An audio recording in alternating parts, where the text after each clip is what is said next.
Bonjour à tous et bienvenue à l'édition de cette semaine du balado Sport et Sciences.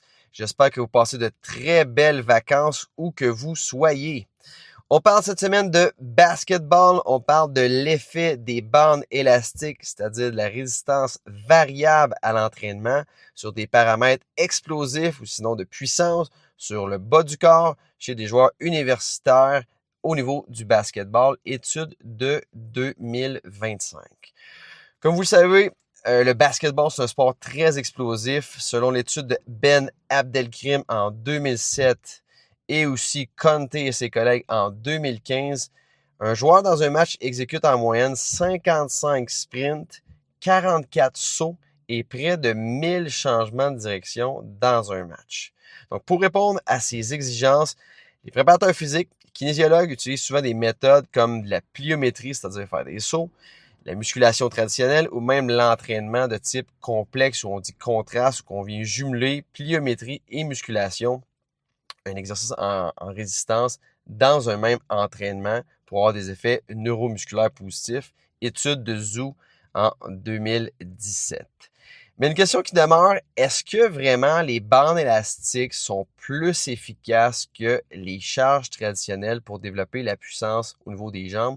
Et quand on parle de bandes élastiques, c'est qu'on va venir mettre des bandes élastiques sur une barre, par exemple, au squat, et non juste de prendre des bandes élastiques lors d'un entraînement traditionnel. Maintenant, au niveau de la méthodologie de l'étude, l'étude a duré 8 semaines à raison de 2 séances de musculation par semaine, en plus des 3 entraînements de basketball hebdomadaires.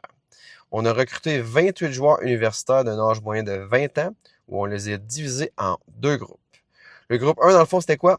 C'était des squats avec des bandes élastiques. Dans le fond, on mettait chacune des 2 bandes aux extrémités, à chaque extrémité de la barre, d'une barre olympique, bien sûr, ou on appelle ça un exercice en résistance variable. Pourquoi? Parce que lorsqu'on met des bandes élastiques sur la barre, qu'est-ce qui va se passer? C'est qu'en haut du mouvement de squat, dans le fond, une application vraiment à 100% d'une bande élastique.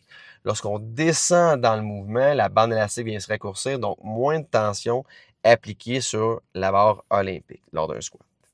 Et le groupe 2, c'était un squat qui était dit traditionnel, donc sans bande élastique. Chacun des 2 groupes faisait 5 séries de 5 répétitions, dans le fond, pour les 2 séances de musculation par semaine pendant les 8 semaines.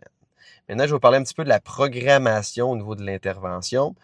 Pour le groupe du squat traditionnel, on a mis pour les 2 premières semaines de l'intervention 65% de leur 1RM, c'est-à-dire leur charge maximale au squat.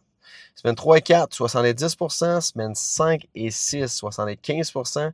Semaine 7 et 8, 80% de leur 1RM. Maintenant, pour le groupe à résistance variable, on avait toujours le même total de charge que le groupe du squat traditionnel pour chacun des entraînements.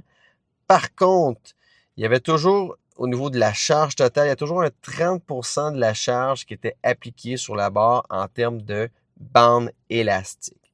Donc, pour les semaines 1 et 2, on a mis dans le fond 35% de leur 1RM au niveau avec des plaques, incluant la barre, des plaques de charge, et on a rajouté un 30% en bande élastique pour faire égal au squat traditionnel, un 65% de 1RM. Semaine 3 et 4, on a mis 40% en termes de plaques d'entraînement, de charge, et on a mis 30% au niveau de la charge en bande élastique.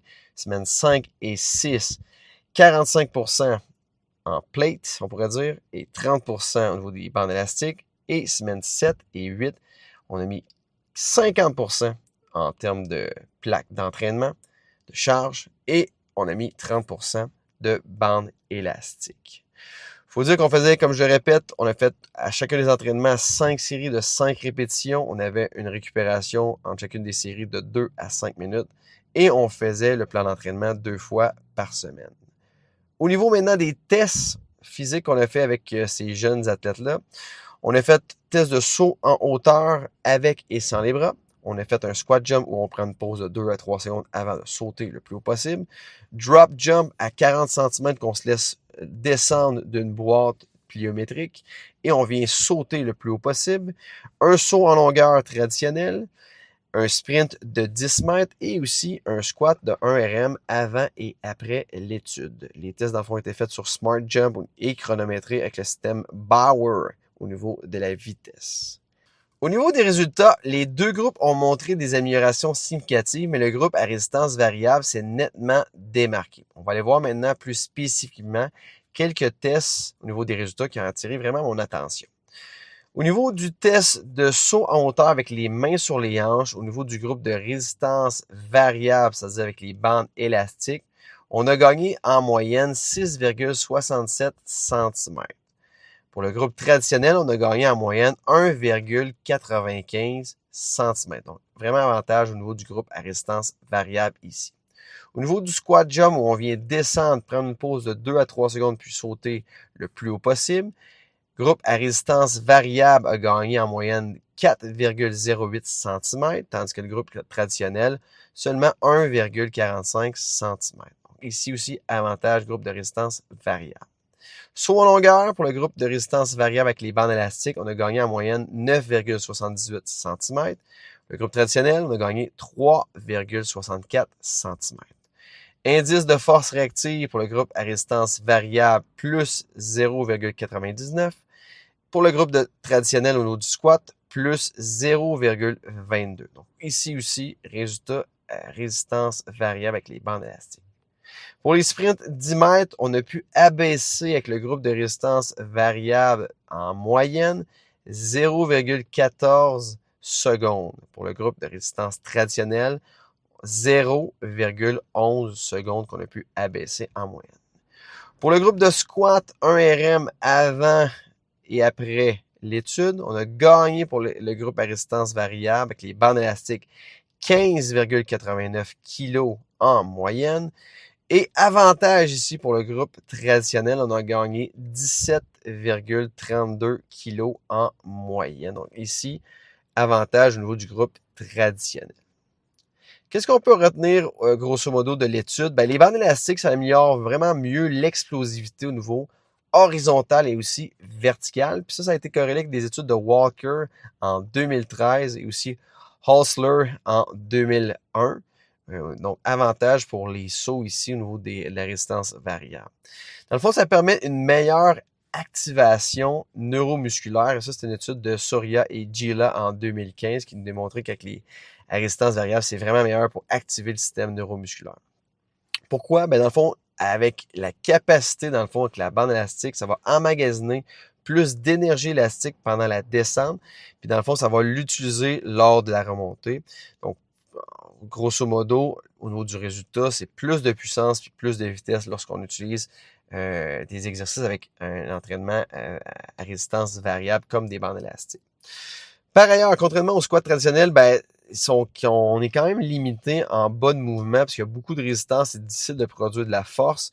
Les bandes élastiques, ça permet de surmonter ce désavantage-là mécanique. Puis ça va améliorer dans le fond notre rate of force development, notre taux de développement de la force ici. Donc, avantage au niveau des bandes élastiques. Grosso modo, en conclusion, l'ajout de bandes élastiques dans les squats, c'est vraiment un outil qui est favorable, même efficace pour développer de l'explosion au niveau du bas du corps. Ici, chez les basketteurs, mais ça pourrait être dans toutes les populations. Même si les gains, dans le fond, en force maximum, oui, sont similaires, même meilleurs avec le squat traditionnel, les bénéfices qu'on a avec les bandes élastiques pour la puissance, la vitesse, la coordination, ça fait un peu pencher la balance du côté de la résistance variable. En terminant, voici mes autres recommandations pratiques en lien avec l'étude.